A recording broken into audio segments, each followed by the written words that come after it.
জুলাই সনদের খসড়া সকল রাজনৈতিক দলের কাছেই দেয়া হয়েছে। আগামী বুধবারের মধ্যে এই বিষয়ে মতামত জানাতে হবে বলে জানিয়েছেন জাতীয় ঐক্যমত্য কমিশনের সহসভাপতি অধ্যাপক আলী রিয়াজ। সোমবার কমিশন সংবিধিবদ্ধ প্রতিষ্ঠানগুলোর নিয়োগ বা গঠন প্রক্রিয়া সংবিধানের আওতায় আনার বিষয়ে আলোচনা করে, তবে মতৈক্য হয়নি। বাংলাদেশ সরকারি কর্ম কমিশন, দুর্নীতি দমন কমিশন, মহা হিসাব নিরীক্ষণ ও নিরীক্ষক এবং ন্যায়পাল নিয়োগের বিষয়গুলো সংবিধানের আওতায় আনার প্রস্তাব নিয়ে সোমবার রাজনৈতিক দলগুলোর সাথে আলোচনা করে জাতীয় ঐক্যমত্য কমিশন। রাজধানীর ফরেন সার্ভিস একাডেমিতে অনুষ্ঠিত আলোচনায় অংশ নেয় 30টির বেশি রাজনৈতিক দল। বৈঠক শেষে কমিশনের সহসভাপতি জানান, জুলাই সনদের খসড়া রাজনৈতিক দলগুলোর কাছে পাঠানো হয়েছে। আগামী 30 জুলাইয়ের মধ্যে মতামত জানাতে হবে রাজনৈতিক দলগুলোকে। সনদের যে খসড়া টেক্সটটা রাজনৈতিক দলগুলোকে দিয়েছি, আমরা তাদেরকে অনুরোধ করেছি যে 30শে জুলাই বুধবার দুপুর 12টার মধ্যে তাদের যদি কোনো সুপারিশ থাকে, পরামর্শ থাকে, পরিবর্তনের কথা তারা বলতে চান, সেগুলো আমাদেরকে জানানোর জন্য।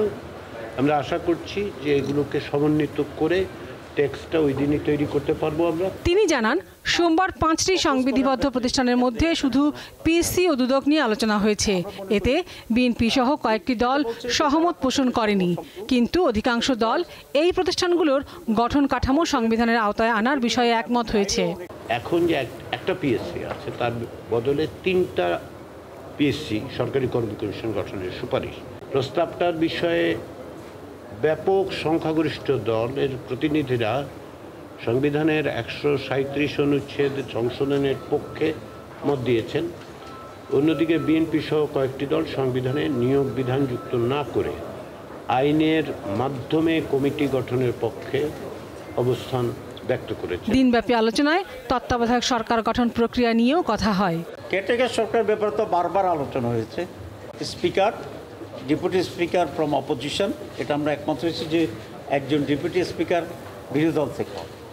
সুতরাং speaker from the government side, deputy speaker from the opposition, prime minister from the government side, opposition leader from the opposition এবং তৃতীয় বৃহত্তম দল ইন দ্য পার্লামেন্ট, মোট 5।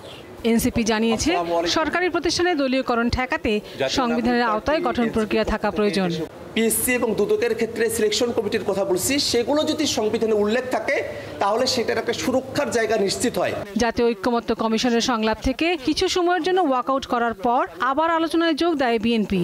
এ সময় দলটির স্থায়ী কমিটির সদস্য সালাউদ্দিন আহমেদ জানান, নির্বাহী বিভাগের ক্ষমতা খর্ব করা হলে রাষ্ট্র পরিচালনায় ভারসাম্য নষ্ট হবে। লাবণী গুহ, দীপ্ত সংবাদ, ঢাকা।